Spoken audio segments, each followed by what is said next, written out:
Bem, vamos à nossa primeira conversa na noite de hoje com a dermatologista Caroline Palheta e as novidades na dermatologia estética. Doutora Caroline, é um prazer tê-la aqui, muito obrigado por ter vindo. Eu que agradeço o convite, é uma honra falar com você e com o seu público tão seleto. E agora no cenário, nós havíamos conversado durante a pandemia, tudo online, né? Agora no cenário fica algo mais diferente.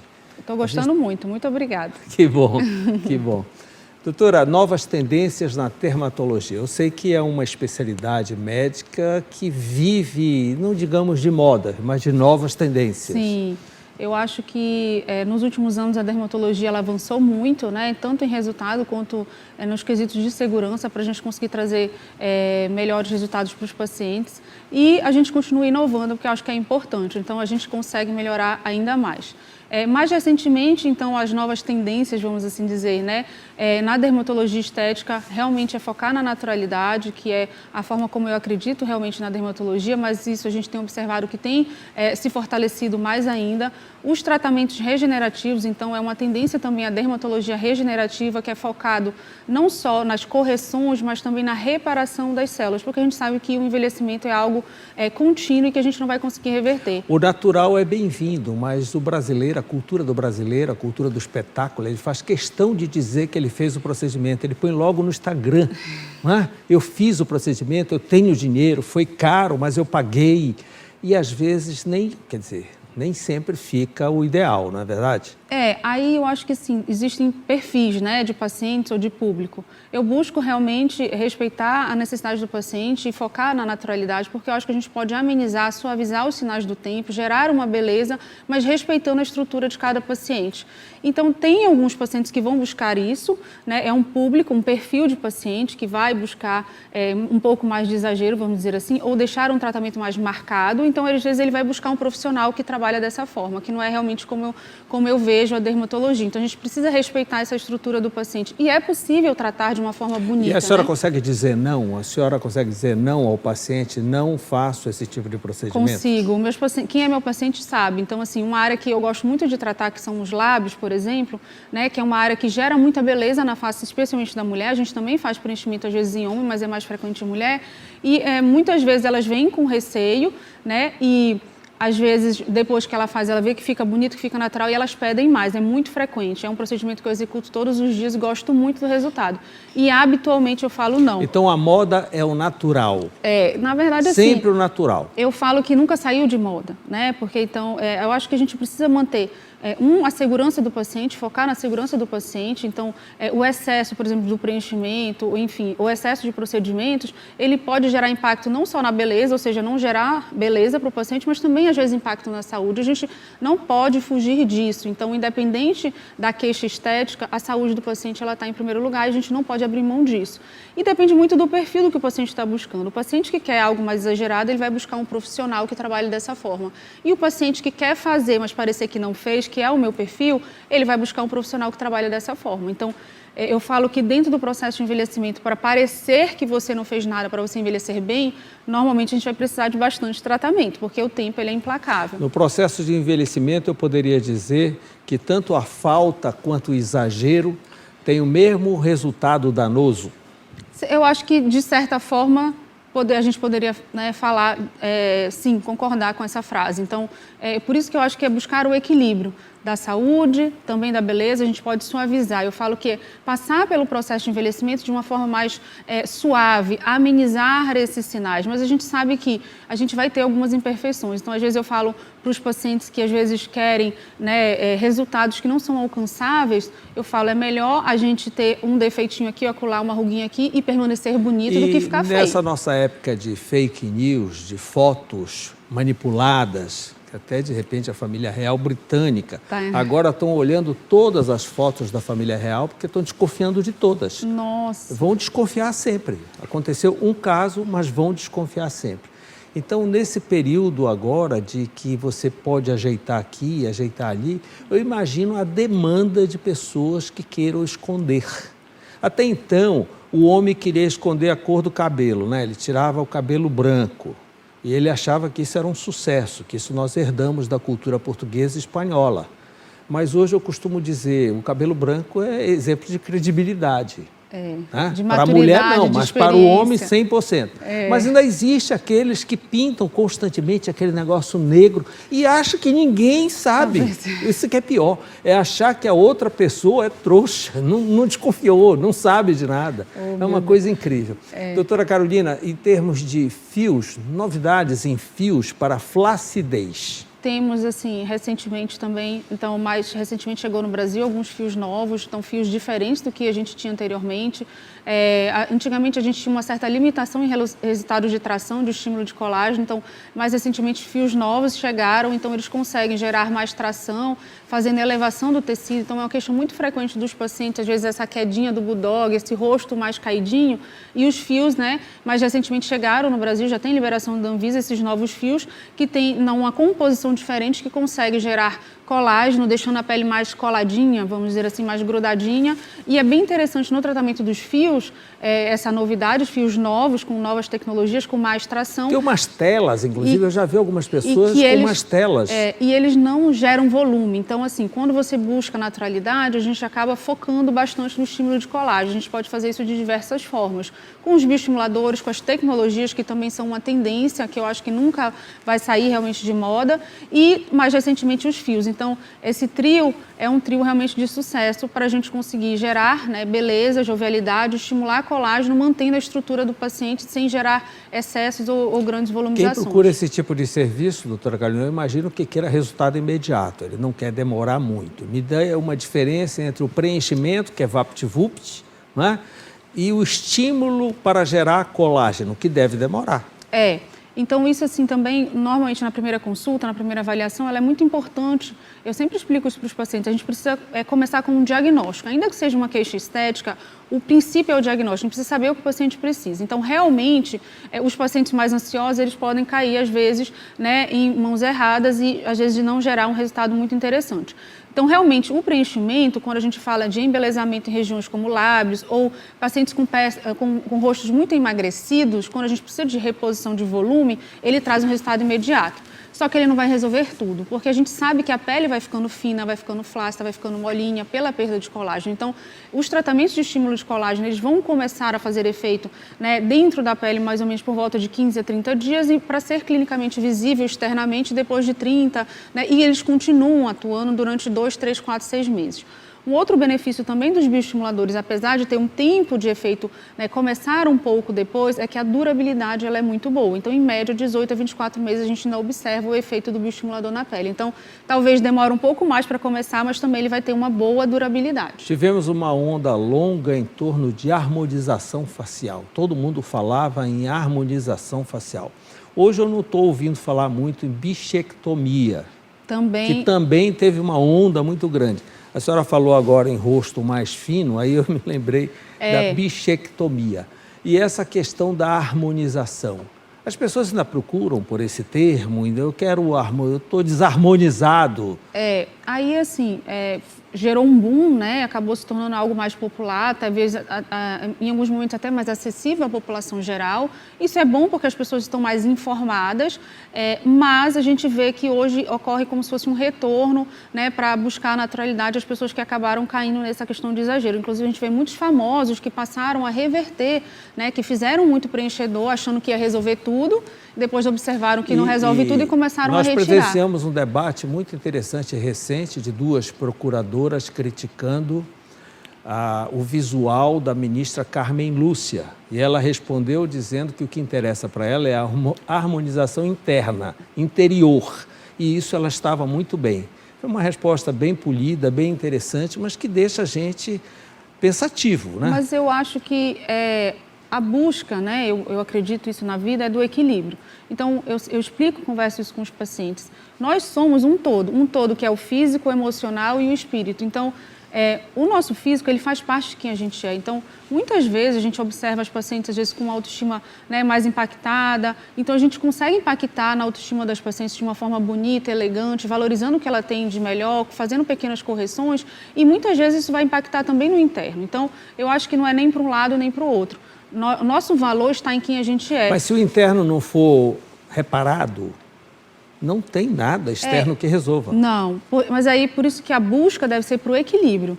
você fazer uma atividade física, se alimentar bem ou fazer um tratamento envolve também cuidar do seu corpo. E o nosso espírito, ele repousa sobre esse corpo. Então, eu acredito que você tendo um equilíbrio e cuidando desses pequenos aspectos, a sua chance de sucesso, de felicidade, de satisfação, ela é bem importante, ela é maior. Então, eu acho que se você realmente tiver algum problema interno ou passou por alguma dificuldade, for buscar somente no tratamento, na cirurgia plástica ou num procedimento, resolver aquilo, você não vai alcançar o sucesso.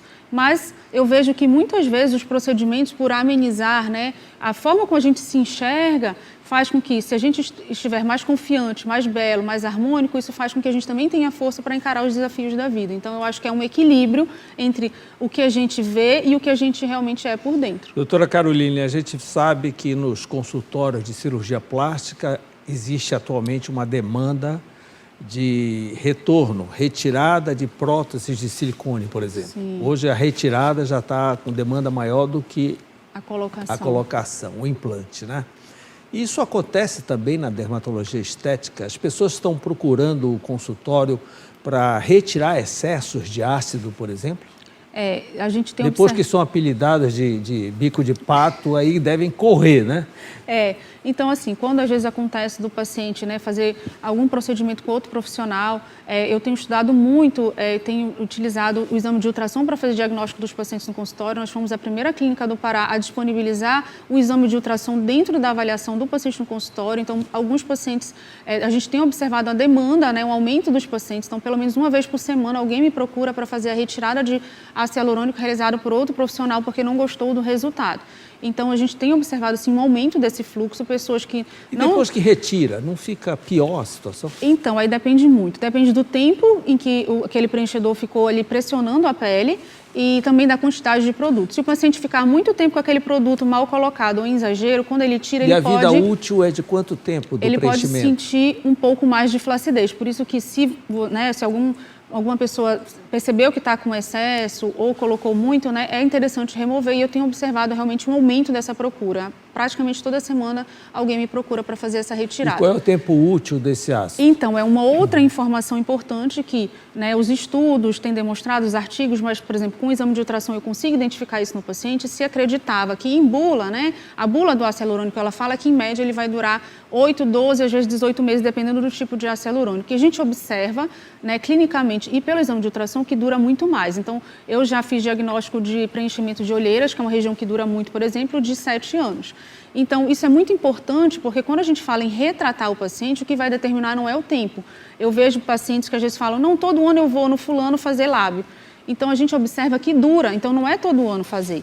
A gente vê que tem uma durabilidade, às vezes, de 2, 3, 4 anos. O que vai determinar retratar é a necessidade. Se a gente observar clinicamente pelo exame que o paciente precisa de um pouco mais de preenchimento ou de bioestimulador, a gente vai propor aquele tratamento, mas não é o tempo, porque a gente vê que dura. Então, é algo bom quando foi bem executado, ter uma boa durabilidade, mas quando às vezes acontece do paciente não ter um resultado muito bom, a gente pode fazer então a retirada. A senhora falou agora em olheira, que é uma preocupação de muita gente. Existe hoje fios específicos para resolver a olheira?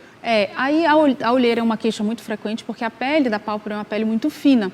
Então, é a mais fina do rosto. É a mais fina do rosto. Então, logo ela demonstra os sinais de flacidez, de perda de espessura. Quando o paciente tem uma olheira muito encovada, funda, aí o preenchedor ele vai em pequena quantidade, adequadamente realizado, diminuir aquele fundo. Se for olheira escura, a gente vai precisar de laser ou clareadores. Quando a gente fala em flacidez, que é aquela pele que vai ficando quebrada, mais flácida, que a gente puxa com facilidade, toda engelhadinha, os fios são uma boa indicação para a gente conseguir estímulo de colágeno ali naquela região. E o fio é um procedimento bem seguro para estímulo de colágeno em áreas difíceis e delicadas como a pálpebra. Doutora, quais são as maiores queixas estéticas? A pessoa, o que tem maior demanda? De repente, olheira, lábio, o que é? No dia a dia do consultório, a gente observa, na nossa região existe uma queixa muito frequente que é do melasma, que são as manchas. Então, a nossa região é uma região que tem bastante sol. Tem alguma novidade para isso? Então, São manchas no rosto, principalmente. O melasma comete mais mulheres e realmente gera muito desconforto, muito incômodo para as pacientes, porque o rosto fica, às vezes, muito manchado. Então, elas nos procuram bastante. A nossa região, a gente sabe que o sol é um fator de risco para essas manchas. A gente tem de novidade, então, as grandes tecnologias, como o Photon Stalwalker, que é uma super tecnologia, considerada, né, a Ferrari dos lasers. E, além disso, as terapias regenerativas. Então, substâncias ativas que a gente vai associar com as tecnologias para a gente conseguir trabalhar e melhorar as manchas tanto superficiais quanto profundas. Então, essas terapias regenerativas são substâncias ativas, como o PDRN, exossomas, que vão atuar na regeneração dessas células, fazendo também o controle das manchas. E lábio. As queixas mais frequentes são melasma, mancha, rugas, né? Então, as queixas mais frequentes até em pacientes de pele mais jovem, porque às vezes, por exemplo, as rugas da testa estão relacionadas a uma força muscular, então é uma queixa muito frequente, e flacidez. E que já não tem mais idade, né? Tem gente nova aí que já está com ruga na testa. Porque especialmente em relação ao Botox, ele está muito relacionado ao padrão de força muscular e a gente herda. Então, às vezes eu falo para os pacientes, né, o seu padrão de força muscular... Eu vejo o pessoal na academia fazer tanta careta que aí vai estourar tudo. A gente explica que, se possível, quanto menos careta, quanto menos utilizar o músculo, mais o seu Botox vai durar. Mas, em média, por volta dos 25 anos, muitos pacientes já terão indicação de fazer 25 anos. Botox preventivo. Porque se a pele dobra, né, se a pele vinca, depois que vinca é muito mais difícil de retirar. E tem alguma forma de eu me antecipar? Eu ver os meus pais, onde tem pontos e tudo, eu vou me antecipar isso. É possível. E vou cuidar antes. Existe isso? Existe. O Botox é um grande exemplo, porque se você trata, né, com tranquilidade, lógico, a frequência de fazer um Botox na pele jovem é um intervalo maior do que numa pele mais madura. Mas se você trata aquela pele para não deixar ela vincar, é mais fácil. A mesma coisa é a flacidez. Se você já percebeu os primeiros sinais, então é importante, às vezes, fazer alguns tratamentos para repor esse colágeno, para você não sentir tanto a perda, que a gente sabe que vai acontecer com o tempo. E a gente sabe que a perda de colágeno se acelera a partir dos 30 anos. Então, repor um pouco esse estoque antes vai fazer com que você tenha uma perda mais lenta, vamos dizer assim, do colágeno depois. Cicatriz, alguma novidade para acabar com ela? Cicatriz é algo realmente que é um desafio. Então, não existe assim um grande segredo, um grande milagre. As tecnologias de laser conseguem nos ajudar, essas terapias regenerativas também são utilizadas em cicatriz, tanto cicatriz de acne quanto cicatriz pós-cirúrgica, mas a gente sabe que para cicatriz, normalmente, a associação das tecnologias e algumas vezes de tratamentos injetáveis, a gente consegue amenizar. A cicatriz é uma marca realmente que surge na pele, né, forma uma fibrose, e isso não é reversível, mas a gente consegue amenizar muito o aspecto com as tecnologias. A senhora falou agora em acne. O que é que tem de novidade? Que acomete tanto jovem e depois adulto fica com a marca, né? A gente acompanha. A gente observa bastante. Então, aquela marca, como a senhora falou, é difícil de ser tirada. Né? Mas hoje a gente consegue, né, fazendo um bom diagnóstico das cicatrizes, a gente consegue amenizar bastante. Tem muita coisa já que antigamente não existia possibilidade. Então, é importante no jovem tratar para não deixar formar cicatriz. Então, se o paciente, mesmo sendo jovem, já começou a ter acne, é importante levar no médico dermatologista para avaliar, porque a cicatriz que é difícil de tratar surge da acne ativa. Então, primeiro ponto, tratar a acne ativa para não deixar formar cicatriz. Se formou a cicatriz, tratar o quanto antes também, porque a gente observa que com o envelhecimento, a perda de colágeno, a gente vê que as cicatrizes elas pioram também com o processo de envelhecimento. Então, às vezes, eu falo para os pacientes, parece que cicatriz de acne é coisa de gente jovem, mas muitos pacientes de pele madura se incomodam. Então, a gente consegue repor colágeno, melhorar a uniformidade da pele associando as tecnologias de microagulhamento robótico, o próprio Photon Stalwalker, com os bioestimuladores de colágeno para a gente conseguir dar espessura, resistência para essa pele. Então, cicatriz a gente precisa tratar de fora para dentro, de dentro para fora. Em nível tecnológico, Belém está equiparado aos grandes centros? Com certeza, eu acho que Belém já tem... Por exemplo, fala-se em laser, mas existem inúmeros lasers, né? Temos todos?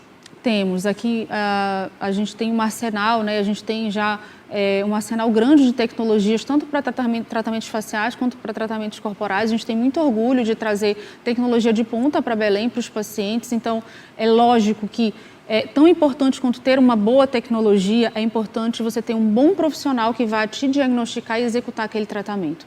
Então, além de ter uma Ferrari, a gente precisa saber dirigir muito bem aquela Ferrari. Então, eu acho que isso daí é um ponto que a gente não deve esquecer. Belém não deixa nada a desejar em tecnologia, como, por exemplo, o exame de ultrassom. Poucas clínicas no Brasil disponibilizam exame de ultrassom para avaliação dermatológica dentro de um consultório. A gente tem isso aqui, além das outras tecnologias todas, tanto de ultrassom focado, quanto de tecnologias de laser mesmo. Então, a gente não deixa nada a desejar. E, principalmente, a capacidade dos nossos profissionais. Então, hoje, a gente tem a possibilidade de se atualizar, inclusive online, né, de todas as formas. Então, só não se atualiza, só não vai buscar o melhor para o paciente aquela pessoa realmente que não deseja. E não é o nosso caso. O procedimento estético pode substituir a cirurgia plástica? Olha, eu acho que em alguns pontos, como pálpebra, é difícil, porque quando gera, né, quando surge um excesso de pele, às vezes a gente vai precisar fazer uma cirurgia ao longo da vida. Mas a gente tem observado que os tratamentos são tão eficientes que a gente consegue retardar muito uma cirurgia plástica, um lifting, né? Então, isso a gente observa é real. Para retardar a cirurgia, vai ter que fazer a cirurgia já idoso. Pois é, mas vai acabar na faca, não tem jeito. Só que antigamente os pacientes faziam 2, 3 cirurgias ao longo da vida. Então, quando não existia nenhum tipo de tratamento, a gente observava que com 35, 40 anos, quem tinha condições financeiras fazia logo uma plástica. Passava uns 15 anos, fazia novamente, depois mais 15 fazia novamente. Então, é um procedimento muito mais invasivo, com muito mais riscos. E a cirurgia, ela remove excesso de pele. Para isso, realmente não existe nada que vá substituir. Então, quando cria, né, quando surge um excesso de pele, ou em papada, ou no rosto, em pálpebra, a cirurgia plástica está muito bem indicada. Quando a gente fala em reparar, restaurar a pele, repor colágeno, repor volume, a cirurgia plástica ela ainda não consegue entregar o resultado que a gente consegue no consultório. Ainda não se conseguiu mostrar para os planos de saúde que alguns procedimentos estéticos afetam diretamente a saúde mental, que está na moda agora, não é? Sim. E com isso, nenhum plano de saúde cobre os procedimentos estéticos, que trabalham com produtos importados na grande maioria das vezes e tornam extremamente caros, né? Então, sem cuidar da questão estética, acaba afetando a saúde mental. A senhora não concorda com isso? De certa forma sim, mas acaba que o posicionamento da parte estética a gente considera como um tratamento de luxo. Então, vai impactar na vida dos pacientes, mas é algo mais opcional. Então, muitos pacientes querem, para ter uma autoestima, né, se sentirem bem e vão buscar isso. O plano de saúde, enfim, existem várias questões políticas e mercadológicas que realmente eles provavelmente não vão ter interesse em relação a isso, porque eles vão garantir realmente a sobrevivência ali do paciente. Como esse paciente vai viver, aí vai depender de outros fatores. Mas esse mercado é um mercado voltado realmente para os pacientes que podem optar. O que a gente observa, a gente tem que tomar cuidado, é porque em muitas situações, complicações advindas de procedimentos estéticos acabam sendo resolvidas no plano de saúde. Então, é muito importante que o paciente ele escolha com muita cautela e muita segurança e busque um profissional realmente de confiança que vá, né, abordar, tratar e acompanhar caso ocorra alguma intercorrência. Doutora Caroline, todo dermatologista diz, não pegue sol, você é branquinha, não pegue... Eu já ouvi isso tantas vezes. Como é morar em Belém sem pegar sol, doutora Caroline? Não, você tem que passar protetor solar todo dia, mas não é fácil, não é barato e não é fácil. Mas assim, a gente considera como, até às vezes as pessoas perguntam qual é o melhor cosmético do mundo ou qual é o melhor creme do mundo. A gente sempre fala que é o protetor solar, porque ele vai te proteger e te prevenir de diversos outros problemas que podem surgir depois. Mas existem peles oleosas em que o protetor solar acaba atrapalhando, né? Aí existem hoje, graças a Deus, no mercado, diversos produtos que já têm uma textura muito até fluida, isso né? Precisa de uma recomendação médica. Não se recomenda chegar lá na farmácia e me dar um protetor. O ideal para você ter sucesso nessa escolha e você conseguir seguir, porque eu sempre falo também que não adianta ter o protetor e não usar, porque aí vai ficar o quê? Com a penteadeira lá protegida e seu rosto não, então não adianta. E caro é comprar e não usar. Então, muitas vezes, né, você ter uma orientação para escolher vai fazer com que você consiga aderir melhor àquele tratamento ou uso do protetor. A nossa região, justamente por ter muito sol, é uma região em que, né, a gente precisa ter mais cuidado em relação a isso. Então, além das manchas, do envelhecimento, a gente sabe que tem o risco do câncer de pele se o paciente se expor a sol. Mas é possível criar uma rotina básica, pelo menos de passar o protetor de manhã e, de repente, aplicar ali perto do meio-dia. Né, eu falo para o paciente que não usa nada, isso daí a gente já consegue, pelo menos, proteger um pouco mais a pele. O que a senhora me fala hoje em dia de melanoma, do câncer de pele, que a senhora acabou de falar? Nós temos aqui muito sol e acaba muito grande a incidência, né? A gente tem 2 tipos de câncer de pele, né, 3 tipos, na verdade, né? Mas tem o melanoma e o não melanoma. Então, a gente classifica assim, de uma forma mais simples. O câncer, graças a Deus, o câncer mais comum é o não melanoma, que, lógico, a gente não quer que isso aconteça, né, com os pacientes, mas é de uma resolução um pouco mais simples, vamos dizer assim. Ou seja, normalmente cirurgicamente... E o diagnóstico aqui também é rápido? Temos exames para pintas no corpo e assim por cima? Já existe, né? Então, assim, a primeira coisa, né? Você percebeu que surgiu alguma pinta, né? Ou se você tem um histórico de ter pegado muito sol, ou se você tiver histórico familiar de câncer de pele, você ter a rotina de ir no dermatologista ao menos uma vez ao ano, como se fosse um check-up. Então, isso aí é o primeiro passo. Depois, conforme, né, o histórico do paciente, as alterações que a gente examinar na dermatoscopia, né, que é aquela lupa que amplia a lesão, a gente vai propor um acompanhamento daquele paciente para saber se ele vai precisar de uma biópsia, se ele vai precisar de algum outro exame mais específico. Mas assim, dentro dos cânceres, o melanoma é o menos incidente, porque realmente ele é o mais grave. Praticamente, os cânceres estão associados à exposição solar crônica. Tanto a exposição solar crônica quanto exposições agudas. Então, assim, pacientes que falam, eu não pego sol todo dia, mas 2 vezes ao ano eu vou para Salinas e me tosto, e me queimo. Então, isso também é um fator de risco para câncer de pele. Eu li alguma coisa que também no couro cabeludo tem aparecido muito. Também. E ninguém vê? Existem alguns tipos, né, graças a Deus, menos frequentes, como o melanoma, que não está associado à exposição solar, mas é uma incidência muito menor. Como às vezes acontece na mão, no pé, né, em áreas entre cobertas. Os dedos, isso. São áreas que não se vê muito. Isso, só que essa incidência ela é menor. A maior parte realmente está associada à exposição solar e acontece em áreas fotoexpostas, ou seja, expostas ao sol. Então, se você observar alguma lesão que sangra, que não cicatriza, tanto escura quanto às vezes avermelhada, é bom procurar um dermatologista para avaliar. Hoje parece que já está bem, a conscientização já chegou. A gente vê na praia, a senhora falou agora em Salinas, os garotinhos todos de camisa manga comprida, já melhorou bastante. Eu acho que já é algo muito mais falado. Antigamente, né, anteriormente, assim, não existiam muitas opções de protetor, hoje a gente tem várias opções. Tinha o bronzeador. Isso, era mais ainda comum. Colocavam Coca-Cola. Isso, temos essas pacientes. Hoje elas sofrem com as manchas, com as rugas, às vezes com as lesões pré-malignas, lesões malignas.